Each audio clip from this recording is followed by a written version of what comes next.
Welcome to Frontiers of Research, where we explore the cutting edge of mathematical discovery. I'm Antony, and today we're diving into some fascinating recent developments in mathematical logic. We're joined by Dr. Rachel, our mathematical logic expert, and Josh, who'll help us navigate through these complex topics with insightful questions. Today, we're exploring three groundbreaking papers that have recently appeared on Arxiv, each pushing the boundaries of different areas within mathematical logic.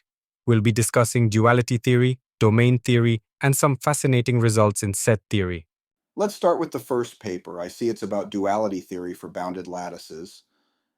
Can you explain why this is significant? Absolutely.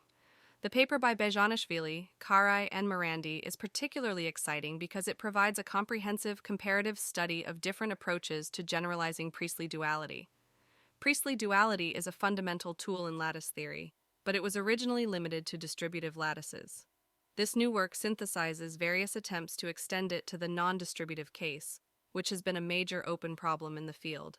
What's particularly innovative is their use of relations instead of functions to describe lattice homomorphisms. This allows them to create a unified framework that encompasses various generalizations of Priestley spaces. They've essentially created a landscape of categories that provides different perspectives on how to extend Priestley's original work. This seems to connect interestingly with our second paper, which deals with domain theory and information frames. Rachel, can you bridge these topics for us? Dieter Spreen's paper presents a fascinating generalization of Scott's information systems. The key innovation here is the relativization of the global consistency predicate. Instead of having one global notion of consistency, each atomic statement has its own consistency predicate. That sounds intriguing. How does this relate to traditional domain theory, and what are the practical implications? The beauty of this work lies in how it establishes categorical equivalences between domains, information frames, and CF approximation spaces. This unification helps us understand the deep connections between different approaches to modeling computational processes.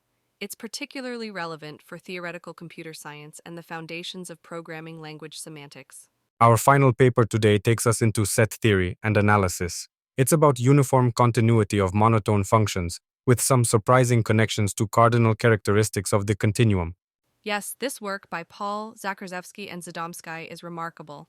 They've shown that it's consistent with ZFC that every non-decreasing function from 0, 1 to itself has some very nice uniformly continuous behavior on large sets.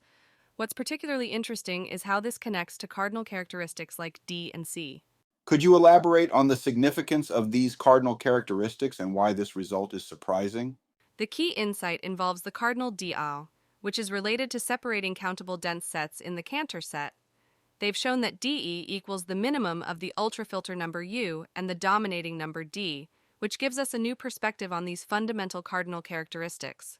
These three papers, while focusing on different areas of mathematical logic, seem to share a common thread of unifying different perspectives and approaches. Rachel, could you comment on this pattern? Absolutely. What we're seeing here is a beautiful example of how modern mathematical logic operates.